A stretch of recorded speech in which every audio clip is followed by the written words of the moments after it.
ইযা জাআ আজালুহুম লা ইস্তাখিরুনা সাআতাও ওয়া লা ইস্তাকদিমুন। মহান রব্বুল ইজ্জত ওয়াল জালাল এই আয়াতে কারিমায় বিবরণ দিয়েছেন, নির্ধারিত সময় যখন হয়ে যাবে মানুষের জানটা টান দিয়ে নিয়ে চলে যাওয়া হবে, আর পৃথিবীর জমিনে থাকতে দেওয়া হবে না। মুফাসসিরিন একরামগণ এই আয়াতে কারিমা তাফসিরে একটা ঘটনা উল্লেখ করে দিয়েছেন। আমাদের পয়গম্বরের পূর্বে জামানার একটা ঘটনা উল্লেখ করেছেন। একজন বিধবা মহিলা ছিল, তার স্বামী দুনিয়ার জমিনে নাই। স্ত্রীকে গর্ভবতী অবস্থায়, স্ত্রীর পেটে বাচ্চা ছিল, এমতো অবস্থায় পৃথিবীর জমিন ছেড়ে ওই বিধবা মহিলার স্বামী দুনিয়ার জমিন ত্যাগ করেছে। বিধবা মহিলা কিছুদিন যাওয়ার পরে এমন একটা সময় হয়ে এসেছে, বিধবা মহিলার গর্ভপাত খুবই নিকটবর্তী। হঠাৎ করে শীতের রজনী এক সময় গর্ভবতী মহিলার সন্তান প্রসব হয়ে গেল। বাড়িতে কোনো মানুষ ছিল না, শুধুমাত্র একটা গোলাম ছিল। আগের জামানায় গোলাম বাদীর প্রথা চালু ছিল, কৃতদাস কৃতদাসীর প্রথা চালু ছিল। একজন কৃতদাস ছিল, অল্প বয়সী, ধরেন বাচ্চাটার বয়স কত হবে, 10 থেকে 12 বছর, এমন একজন কৃতদাস ছিল ওই মহিলার বাড়িতে। যে সময় মহিলার সন্তান পৃথিবীর জমিনে প্রসব করেছে, গভীর রজনীতে মরিব মহিলা ডাক দিয়ে বলে, এ গোলাম, এদিকে আসো, আমার কাছে আসো। আমাকে আল্লাহ তাআলা একটা সন্তান দান করেছেন। সন্তানের বাবা দুনিয়ার জমিন থেকে বিদায় হয়ে গিয়েছে। আগেই তুমি তো জানো পৃথিবীর জমিনে আর কোনো মানুষ নাই, বাড়ির আশেপাশে আমার নিকটতম কোনো আত্মীয় স্বজনও নাই। তুমি প্রতিবেশীর ঘর থেকে যে আমার জন্য একটু আগুন নিয়ে আসো। সন্তান প্রসব হওয়ার পরে যাদের বাচ্চা হয় জানেন, আরও যদি শীতের সময় হয় আগুনের প্রয়োজন হয়, আগুনের প্রয়োজন হয়, আগুনের প্রয়োজন হয়। ওই গোলামকে ডাক দিয়ে বলে, ও গোলাম, চলে যাও, পাশের বাড়ি থেকে প্রতিবেশীর ঘর থেকে একটু আগুন নিয়ে চলে আস। মনিবের কথা শুনে গোলাম ঘর থেকে বের হয়। এমতো অবস্থায় দরজা থেকে যে সময় পাওটা দিয়ে বারান্দায় রেখেছে, গভীর মনোযোগের সহিত শোনার চেষ্টা করবেন। যে সময় ঘর থেকে বের হয়ে বারান্দায় জমিনে পাও রেখেছে, রাখার পরে দেখেছে সাদা জুব্বা পরিহিত একজন ব্যক্তি, মুখে সাদা দাড়ি, সাদা পাগড়ি মাথায় পরিহিত অবস্থায়, এমতো অবস্থায় একজন ব্যক্তিকে সম্মুখে দেখা হয়ে গেল। ওই গোলাম ছোট যুবককে ডাক দিয়ে বলে, এ গোলাম, কোথায় যাইতেছো তুমি? গোলাম ডাক দিয়ে বলে, আপনি কি জানেন না আমার মনিবের বাচ্চা হয়েছে, ছোট বাচ্চা গর্ভপাত করেছে, ওই বাচ্চার জন্য আগুনের প্রয়োজন, আগুন আনতে যাই। সম্মানিত উপস্থিতি, এবার আল্লাহর বান্দা যেই ভেষ ধরে এসেছে ওই গোলামের সম্মুখে, ওই গোলামকে ডাক দিয়ে বলতেছে, এ আল্লাহর বান্দা গোলাম, একটু লক্ষ্য করে আমার কথাটা শোনো, খেয়াল করে শোনো। তুমি যেই বাচ্চার জন্য আগুন আনতে যাচ্ছ, ওই বাচ্চাটা কেমন হবে তুমি কি জানো নি? কয় না, বাচ্চাটা একটা মেয়ে সন্তান, কন্যা সন্তান জন্মগ্রহণ করেছে। আল্লাহর বান্দার কথা শুনে ডাক দিয়ে বলে, গোলাম বলতেছে কন্যা সন্তান জন্মগ্রহণ করেছে, এটা বুঝলাম, এরপরে কি বলতে চান একটু খুলে বলেন। আল্লাহর বান্দা বলে, ও গোলাম, শুনে রাখো, যেই বাচ্চাটা জন্মগ্রহণ করেছে এই মেয়ে বাচ্চা 100 বড় হয়ে 100 যুবকের চরিত্র নষ্ট করবে, 100 যুবকের সাথে জেনা ব্যভিচার করবে। এই কথা যে সময় বলেছে, বলার পরে যুবকের মেজাজটা সম্পূর্ণ গরম হয়ে গেছে। তো কার জন্য আমি আগুন আনতে যাচ্ছি? এই আল্লাহর বান্দা আমাকে কি বলতেছে? এই মেয়েকে তো আর দুনিয়ার জমিনে রাখা যাবে না, এই মেয়েকে মেরে ফেলতে হবে। সম্মানিত উপস্থিতি যারা আছেন ভালো করে লক্ষ্য করবেন। এরপরে ডাক দিয়ে বলেন, ওই যে গোলাম আল্লাহর বান্দা থেকে দৌড়ায় চলে যেতে চায়, এমত অবস্থায় ওই ব্যক্তি আল্লাহর বান্দা আবার ডাক দিয়ে বলে, গোলাম আরেকটা কথা শুনে যাও, এ গোলাম আরেকটা কথা শুনে যাও। কথাটা হলো, এই মহিলা যে কন্যা সন্তান জন্মগ্রহণ করেছে, এই কন্যা সন্তানের মৃত্যু হবে একটা মাকড়সার কারণে। কিসের কারণে? মাকড়সা চিনেন না? এই একটা মাকড়সার কারণে মৃত্যু হবে। এবার আল্লাহর বান্দা গোলামের সম্মুখ দিয়ে দৌড় চলে গিয়েছে। গোলাম তাকিয়ে দেখে আল্লাহর বান্দার নাই। এবার গোলাম আগুন আনা বাদ দিয়ে চলে গিয়েছে পাকের ঘরে, রান্নাঘরের ভিতর থেকে যে একটা ছুরি সংগ্রহ করেছে, ছুরিটা নিয়ে এসে ঘরের ভিতরে ঢুকেছে। ঢুকে ওই ছোট মেয়ে বাচ্চাটাকে যেখানে রাখা রয়েছে, টিম টিম করে আপনার একটা প্রদীপ কবিবাতি জ্বলতেছিল।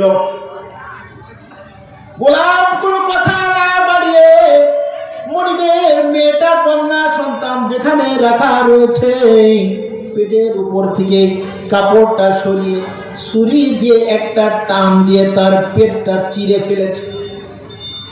তখন মেয়ের মা চিৎকার দিয়ে উঠেছে, কে কোথায় আছো? আশেপাশের লোকজন দ্রুত চলে আসো, আমার কন্যা সন্তানটাকে মেরে ফেললো, তোমরা দ্রুত চলে আসো। এমত অবস্থায় গোলাম ছুরি রেখে ভয়ে দৌড়ায় পালায়ন করেছে। আশেপাশের লোকজন আওয়াজ শুনে চলে আসে। এমত অবস্থায় তার মা যেভাবে পেরেছে, ওই সময় ডাক্তারের তো ব্যবস্থা ছিল না, কবিরাজ যারা ছিল এদেরকে দিয়ে পেটের চামড়াটা ফাঁকা করে নাড়ি ভুড়ি ভিতরের দিয়ে আবার সেলাই করে দিয়েছেন। আল্লাহ পাক যদি বাঁচিয়ে রাখেন, মারার ক্ষমতা কি কারোর আছে নাকি? মারার ক্ষমতা আছে কারোর? আল্লাহ পাক যদি চায় জীবিত করে রাখবে, তাহলে কোনো মানুষের ক্ষমতা নাই তাকে মেরে ফেলবে। সম্মানিত উপস্থিতি, এরপরে ওই ছোট বাচ্চাটা আস্তে আস্তে কিছুদিন যাওয়ার পরে আল্লাহ তাআলা তাকে বড় করেছে। এমত অবস্থায় ভালো করে বুঝবেন, এই গোলাম মনিবের বাড়ি থেকে পলায়ন করে ওই এলাকার ওই দেশ ছেড়ে অন্য দেশে পাড়ি জমিয়েছে।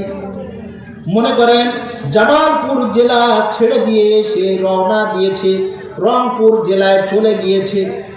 এমত অবস্থায় ওই জেলায় যে সময় অবস্থান করেছে, কিছুদিন যাওয়ার পরে গোলাম আস্তে আস্তে করে ব্যবসা বাণিজ্য করা শুরু করেছে। ব্যবসা বাণিজ্য করতে করতে এক পর্যায়ে অনেক ধনাঢ্যবান ব্যক্তিতে পরিণত হয়ে গিয়েছে। প্রিয় উপস্থিত, যে কথা বলতেছিলাম, যুবক এক পর্যায়ে ধনাঢ্যবান ব্যক্তিতে পরিণত হয়েছে। এখন যুবকের বিবাহ শাদীর প্রয়োজন, আল্লাহওয়ালা ব্যক্তিতে পরিণত হয়ে গিয়েছে, খাঁটি দিলে তওবা করেছে। ওই যুবকের এখন বিবাহ শাদীর প্রয়োজন, লোকদেরকে সংবাদ দিয়েছে, আপনারা একটু দেখাশোনা করেন ভালো কন্যা কোথায় পাওয়া যায়। আল্লাহ পাক আমাকে যথেষ্ট সম্পদের মালিক বানিয়েছেন। এক সময় তো আমি গোলাম ছিলাম, কৃতদাস ছিলাম, এর থেকে আল্লাহ তাআলা পরিত্রাণ দিয়ে আমাকে বড় ধনাঢ্যবান ব্যক্তিতে পরিণত করেছে, রূপান্তর করেছে।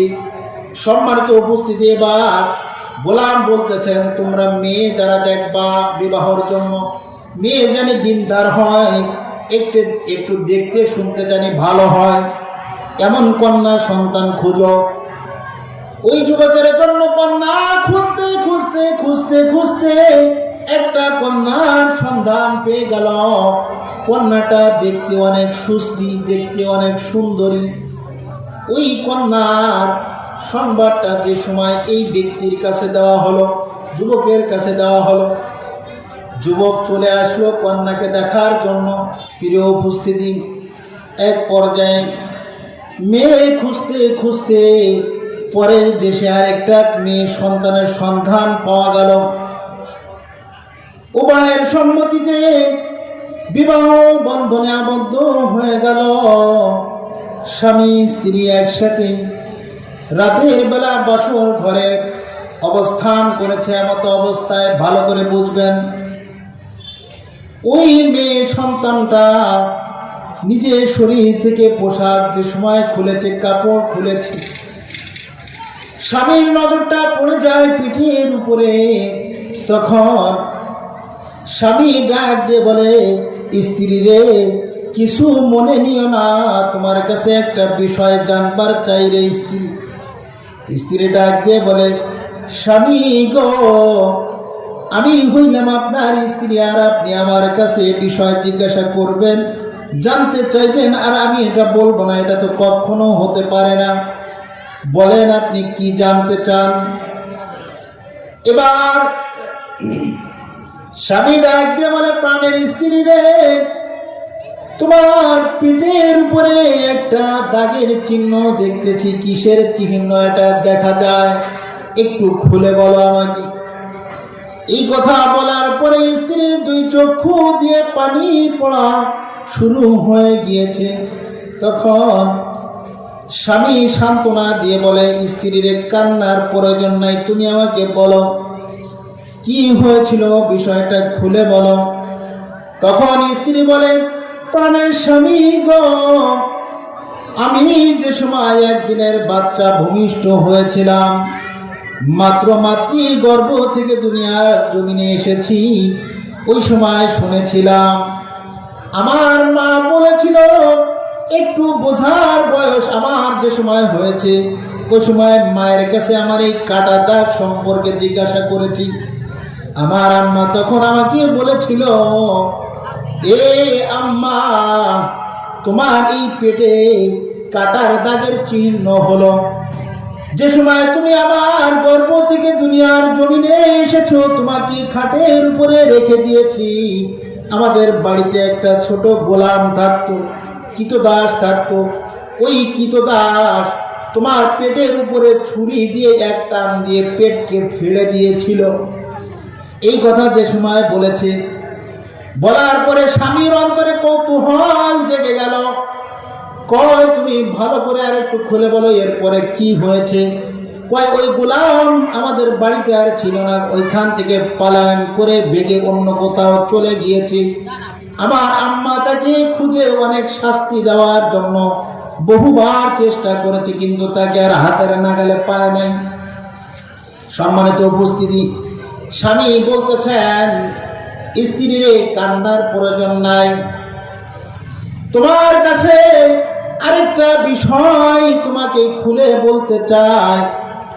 তোমার পেটের উপরে ছুরি দ্বারা যে আঘাত করেছিল, টান দিয়েছিল, বাহিরের অন্য কোনো মানুষ নয়, ওই মানুষটা ছিলাম আমি। বর্তমান যে তোমার স্বামী, ওই গোলাম যে তোমার পেটে ছুরি টান দিয়েছে, ওই গোলাম আমি নিজেই ছিলাম।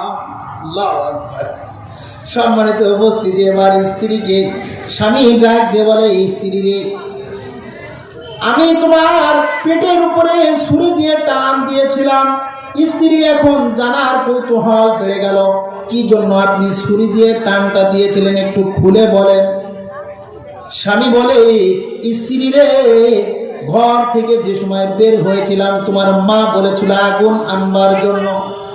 আগুন নেওয়ার জন্য যেই মাত্র ঘর থেকে বারান্দায় পা দিয়েছি, বারান্দার সামনে দরজার মুখে দেখি একজন সাদা জুব্বা পরিহিত ব্যক্তি, মাথায় পাগড়ি, সাদা দাড়ি। ওই ব্যক্তির সাথে আমার সাক্ষাৎ হয়ে গেল। স্ত্রী, তোমার কাছে একটা বিষয় জানবার চাই। ওই আল্লাহর ওলি আমাকে একটা ভবিষ্যৎবাণী করেছিল, যার কারণে আমি দেরি না করে তোমার পেটের উপরে ছুরি দ্বারা টান দিয়েছিলাম। আমার অন্তর থেকে বিশ্বাস হয়ে গিয়েছিল, এই আল্লাহর ওলি যেই কথা বলতেছে, চেহারা তো অনেক সুন্দর সুশ্রী, চেহারা দেখেই আল্লাহর ওলি লাগে। এই ব্যক্তি জীবনে কখনো মিথ্যা কথা বলতে পারে না। কই, ওই ব্যক্তি কি বলেছিল, ঘর থেকে যে সময় বের হয়েছি, বের হওয়ার পরে এমন একজন আল্লাহর বান্দাকে দেখেছি। উনি আমাকে ডাক দিয়ে বলে, আল্লাহর বান্দা, আমাকে ডাক দিয়ে বলে, গোলাম, যেই বাচ্চার জন্য তুমি আগুন আনবার যাও, ওই বাচ্চা সম্পর্কে একটা ভবিষ্যৎবাণী তোমাকে করে যায়। বাচ্চাটা বড় হয়ে কেমন হবে জানোনি? কয়, না, জানি না। তখন ওই আল্লাহর বান্দা গোলামকে ডাক দিয়ে বলে, গোলাম রে, শুনে রেখো, এই মেয়ে বাচ্চাটা যে সময় বড় হয়ে যাও, প্রাপ্তবয়স্ক উপনীত হবে, ওই সময় গুনে গুনে 100 যুবকের চরিত্র নষ্ট করবে। নাউজুবিল্লাহ। 100 যুবকের সাথে ব্যভিচার করবে, খারাপ কাজ করবে। কয়, প্রাণের স্ত্রী রে, কিছু মনে নিও না, অন্তর থেকে আমাকে ক্ষমা করে দিও। যে সময় আমাকে এই ভবিষ্যৎ বাণীটা করেছে, আমি আর নিজেকে সংযত রাখতে পারি নাই। আমি সাথে সাথে আগুন আনা বাদ দিয়ে যে পাক ঘরের থেকে সরিয়ে এনে তোমার পেটের উপরে একটা টান দিয়েছিলাম, এই জন্য তুমি জানি দুনিয়ার জমিনে না থাকো, ইন্তেকাল করো। কিন্তু আল্লাহ পাকের কি কারিশমা, আল্লাহ তাআলা তোমাকে জীবিত রেখেছেন। আমার এত বড় ক্ষতি করে দেওয়ার পরেও তোমাকে হত্যা করতে চেয়েছি, এরপরেও আল্লাহ তাআলা তোমাকে দুনিয়ার জমিনে বাঁচিয়ে রেখেছে। কিন্তু স্ত্রী রে, বড় কৌতূহল জাগে আমার অন্তরে, জানবার চায় আল্লাহর বান্দা যে ভবিষ্যৎবাণীটা করেছিল 100 যুবকের চরিত্র তুমি নষ্ট করবে, তুমি মিথ্যা কথা বলবে না, যদি তোমার থেকে অন্যায় হয়ে যায় আমি তোমাকে মাফ করে দিব। স্ত্রী, তুমি আমার কাছে একটু খুলে বলো, এগুলো কি তোমার দ্বারা হয়েছে নাকি? স্ত্রী চক্ষুটা নিচের দিকে দিয়ে মাথাটা নিচু করে দিয়ে কান্না আর কান্না। স্বামীকে ডাক দিয়ে বলে, প্রাণের স্বামী গো, কিছুদিন পরে যে সময় আমার বয়স হয়ে গেল 12-13, এমন বয়সে আমি উপনীত হয়েছি, আমার আম্মা দুনিয়ার জমিন থেকে চলে গেল, বাবা তো দুনিয়ার জমিন থেকে চলে গিয়েছে। আমি যে সময় মাতৃগর্ভে ছিলাম, আমি ওই সময় বুঝতাম না। এলাকার যুব শ্রেণীর পিছনে পড়ে তারা আমাকে ব্যবহার করতে চায়। এক এক করে গুনে গুনে আল্লাহর ওলি যেই কথা বলেছে, 100 যুবকের সাথে আমার খারাপ কাজ হয়ে গিয়েছে। আমি এরপরে কেমন জানি আমার অন্তরটা ভেঙে যায়।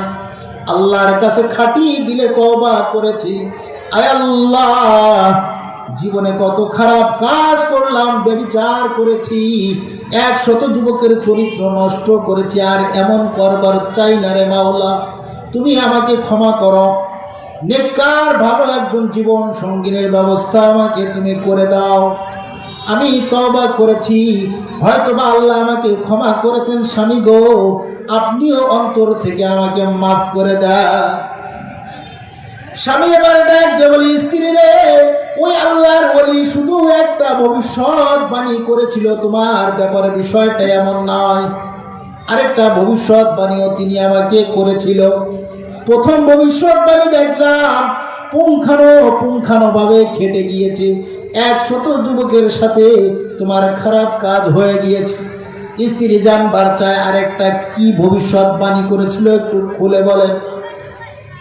তখন স্বামী ডাক দিয়ে বলে, স্ত্রী রে, ও আমার প্রাণের স্ত্রী, শুনে রাখো, ওই আল্লাহর বান্দার একটা ভবিষ্যৎবাণী যেটা করেছিল সেটা হলো তোমার মৃত্যু হবে একটা মাকড়সার কারণে, এই পৃথিবীর জমিন তোমাকে ছেড়ে চলে যেতে হবে। স্ত্রী বলে, আপনি কি বলেন? হ্যাঁ, এ কথাই বলেছে। স্ত্রী স্বামীকে ডাক দিয়ে বলে, প্রাণের স্বামী, একদিন আপনি গোলাম ছিলেন, কোনো ধন সম্পদ আপনার ছিল না, মানুষের বাড়িতে কাম করে করে খাইতেন। আজকে আল্লাহ পাক আপনাকে অনেক ধনাঢ্য পান করেছে, অনেক ধন সম্পদের মালিক বানিয়েছি। আপনার কাছে একটা আবদার জানাইতে চাই, আপনি আমার জন্য আপনার রাজপ্রাসাদের উপরে একটা গ্লাস দিয়ে কাচের একটা ঘর আমার জন্য তৈরি করে দেন। ওই ঘরের ভিতরে জানি কোনো একটা পিঁপড়াও না ঢুকতে পারে। স্বামীর কাছে আবদার রাখার পরেই স্বামী গ্লাস দ্বারা একটা নিচ্ছিদ্র একটা ঘরের ভিতরে রুমের ভিতরে একটা গ্লাস দ্বারা আরেকটা রুম তৈরি করে দিয়েছে। এই রুম যে তৈরি করে দিয়েছেন, রাতের বেলা স্বামী স্ত্রী উভয় ওই রুমের ভিতরে ঘুমায়। কিছুদিন যাওয়ার পরে একদিন হঠাৎ করে রাতের বেলা ঘুম ভেঙে গিয়েছে স্বামীর। গ্লাসের ভিতরে কোনো কিছু আসার মতো একটুও মাত্র ছিদ্র দেখা যায় না, কিন্তু দেখা যায় গ্লাসের উপরে ছাদের নিচে দেখা যায় যে একটা মাকড়সা দেখা যায়। স্বামী ডাক দিয়ে স্ত্রীকে ডাক দিয়ে ঘুম ভাঙায় বলে, স্ত্রী রে, মনে হয় তোমার আর দুনিয়ার জমিনে থাকার হলো না। ওই আল্লাহর বান্দা যেই ভবিষ্যৎবাণীটা তোমাকে করেছিল, এই পৃথিবীর জমিন তোমাকে ছেড়ে যেতে হবে একটা মাকড়সার কারণে, সম্ভবত তোমার মৃত্যু নামক মাকড়সাটা এসে উপস্থিত হয়ে গিয়েছে। স্ত্রী বলে, আপনি কি বলছেন? কহ, ছাদের দিকে তাকিয়ে দেখো, একটা মাকড়সা দেখা যায়। স্ত্রী স্বামীকে ডাক দিয়ে বলে, স্বামী গো, আপনি মাকড়সাটা কিছু একটা দিয়ে, কাঠ দিয়ে, লাঠি দিয়ে আপনি পেড়ে ওটাকে মেরে ফেলেন।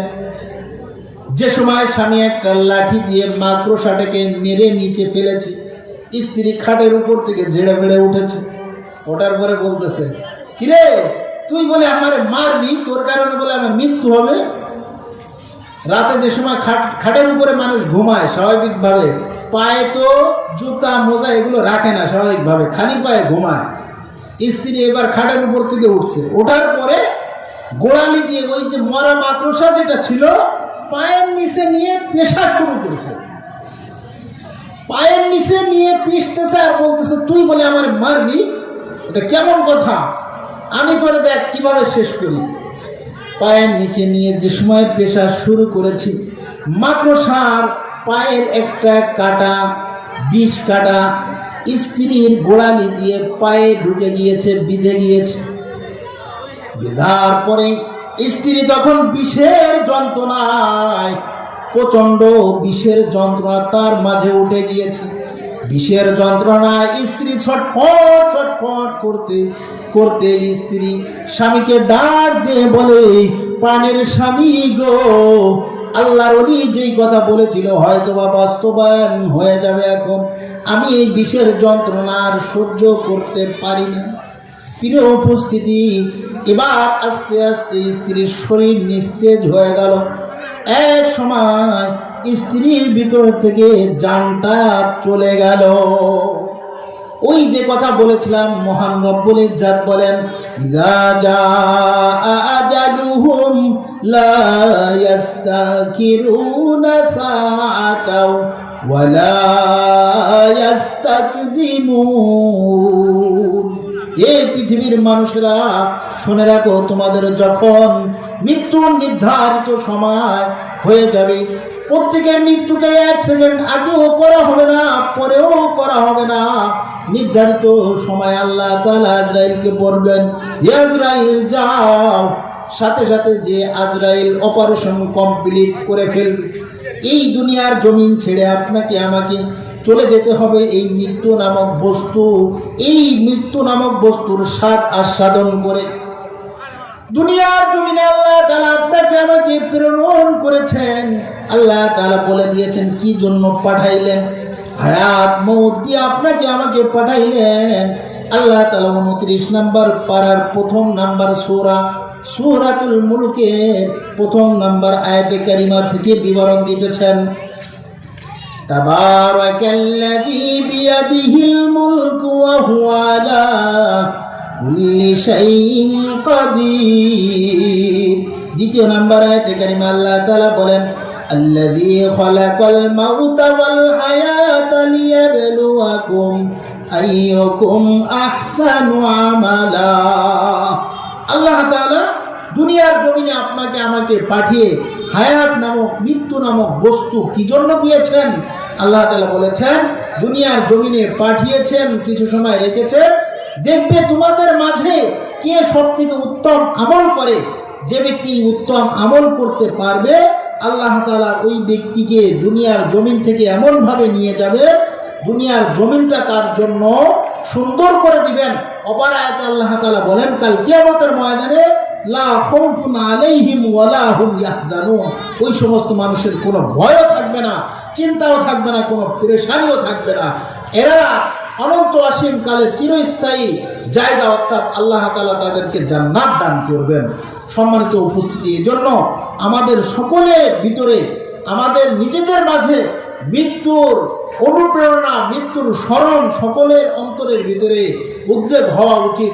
সকলেই স্মরণ করা, যাতে করে আপনার আমার আমলের প্রতি স্পৃহা আসে। কারণ দুনিয়ার জমিন থেকে একদিন না একদিন আপনাকে আমাকে চলে যেতে হবে। মৃত্যু যদি বাস্তবিক হয়, আপনার আমার আল্লাহ তাআলা তার হাবিবের মাধ্যমে যেটা জানিয়েছেন, এই কথাগুলো বাস্তব, যে মরার পরে কবরস্থ করা হবে, কবর জগতে ফেরেশতা আসবে। ইয়াতি বিহি মালাকান, দুইজন ফেরেশতা কবর জগতে চলে আসবে।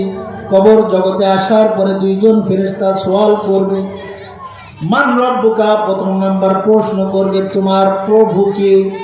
দ্বিতীয় নাম্বার প্রশ্ন করবে ওমান দীনুকা, তোমার ধর্ম কি ছিল, রিলিজনটা কি ছিল, পৃথিবীর জমিনে তোমার দিনটা কি ছিল।